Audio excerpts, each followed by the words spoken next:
Imagine a lady lying on her deathbed after living well into her second century. As she looks back on her life, she reflects on being married to a man considered a dissident and an obstinate figure in their homeland. His unpopular positions and outspoken opinions forced them to flee their home and live what amounted to a nomadic life. Twice she was kidnapped, and both times she just barely escaped from being physically violated. She was barren most of her life. Finally, in her latter years, she miraculously has a single son. Yet this son is tormented, both by the locals and by members of their own household. The lone son comes within a hair's breadth of losing his life before his 40th birthday, and she passes away before ever having the opportunity to walk him to the chuppah. How would you define the life of such a woman? Tragic, bitter, terrible, filled with so much pain. All her years were equally good. Wait, what? Good?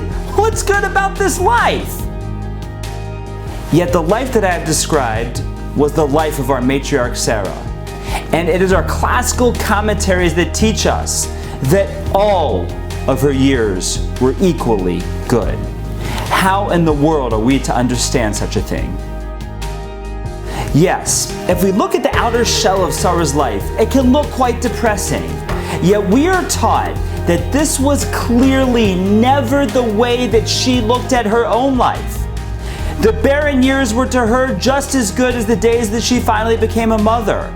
The dark and unknown days of wandering were just as good as the days when they were settled.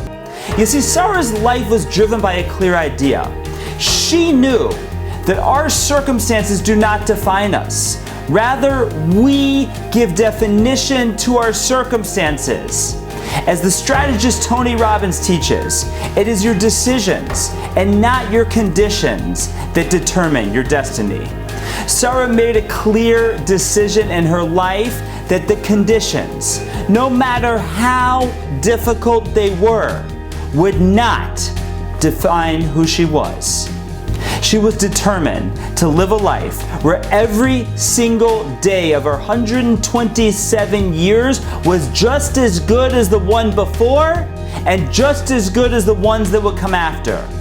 And there was only one way that she could do such a thing: by making a conscious decision that no matter what life throws at us, we are going to handle it with a smile. As we reflect on the life of Sarah, let us make a conscious decision that this week, when one of those inevitable curveballs of life gets thrown at us, we won't let it define us. Rather, we will make a decision that in spite of what is happening to us, we will have a life that is good. I am Rabbi Pinchas Landis, and this has been a Parsha Power Up.